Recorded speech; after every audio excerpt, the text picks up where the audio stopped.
participé à ce projet par le biais de mon encadreur. Je ne connaissais pas la plongée sous-marine. Je ne savais même pas qu'il existait une archéologie sous-marine. Et je suis très contente d'être là, malgré que le début c'était difficile. Je ne voulais pas continuer, mais finalement j'ai fini par aimer ça. Maintenant j'adore plonger, j'ai toujours hâte d'aller sous l'eau. Et je pense que c'est quelque chose de bien, vu que ça nous permet de faire une corrélation entre l'histoire qui se trouve sur Terre et celle qui se trouve dans la mer. Le projet Slave Wreck Project a permis de former des jeunes archéologues aujourd'hui capables de faire partie dans des équipes de recherche internationales et effectivement participer au renouvellement de l'archéologie sénégalaise. Et c'est un projet opportun, donc et adéquat à l'esprit du Slave Wreck, dans la mesure où ça permet de mettre en place une véritable communauté d'idées et d'échanges concernés par les questions de l'esclavage. Cette expérience a permis de mieux comprendre les enjeux sur le plan local, mais aussi global.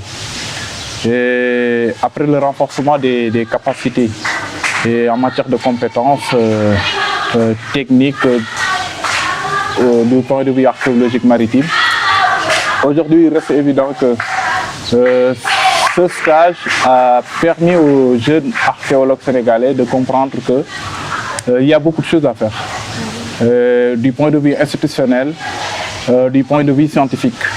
Et du point de vue institutionnel, nous avons pas mal de sites, par exemple, que nous avons repérés au large de Gorée. Et est-ce qu'on peut les fouiller? Je dirais non, par manque de laboratoires spécialisés dans le traitement et la conservation des objets. Je sais qu'il y a parmi d'entre nous qui étaient intéressés par la conservation. Donc, comment on doit préserver et protéger les morceaux, les trésors de notre histoire pour ne pas les détruire une fois qu'on les sort sur l'eau.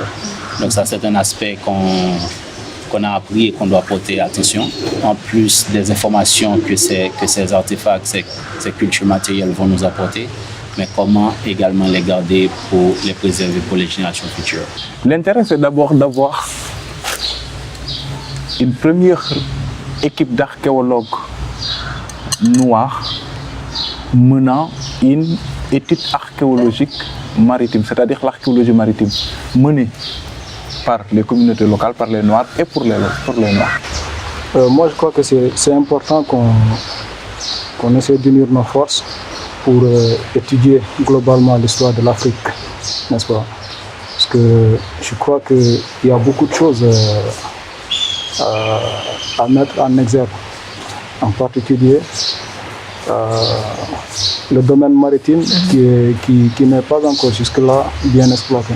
Dans le contexte historique, l'Afrique de l'Ouest a beaucoup participé au commerce triangulaire et les chiffres que les documents, les données que les documents écrits donnent, nous fournissent ne sont pas assez complets. Et je pense que lorsque tu parles d'union de forces, si nous unissons nos forces, nous pourrons vraiment avoir des éléments probants et peut-être faire des comparaisons.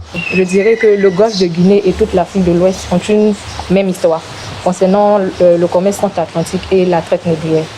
Présente ici au Sénégal, comme les informations, la documentation le dit, je veux dire que c'est le point d'ancrage même de la science concernant l'archéologie sous-marine ou subaquatique pour nous, Béninois, pour nous, Ivoiriens. C'est comme c'est la mère en fait de l'éducation concernant l'archéologie sous-marine ou subaquatique. Donc nous sommes très heureux ensemble de nous mettre en symbiose pour pouvoir faire ressortir l'histoire de ce patrimoine que nous avons en commun. On peut dire que les dés sont jetés. Aujourd'hui, cette équipe de jeunes archéologues que vous voyez là est prête à collaborer, à entrer en contact avec d'autres chercheurs d'horizons divers, ce qui permettrait donc, de mettre en place, donc, premièrement, une véritable communauté d'échange, deuxièmement, de mener des recherches interrégionales donc, dans les thématiques liées à l'esclavage. Et j'espère que vous allez nous aider, la diaspora africaine, nous autres qui sommes de l'autre côté de l'Atlantique, notamment Haïti, pourquoi pas. Donc, j'espère que ce sera une sorte d'échange très important pour nos pays. Donc, tout cela, c'est pour créer vraiment un network, des réseaux. Effectivement. Et que rester connectés et puis travailler ensemble. Et que ce projet-là, je pense que c'est fantastique, non seulement pour vous, mes frères et mes soeurs africaines. Et je dois dire que je suis super fier et excité d'être ici, sur la terre de mes ancêtres. Et parce que nous partageons beaucoup de choses en commun. En plus, l'archéologie sous-marine, donc c'est quelque chose qu'on va continuer à partager.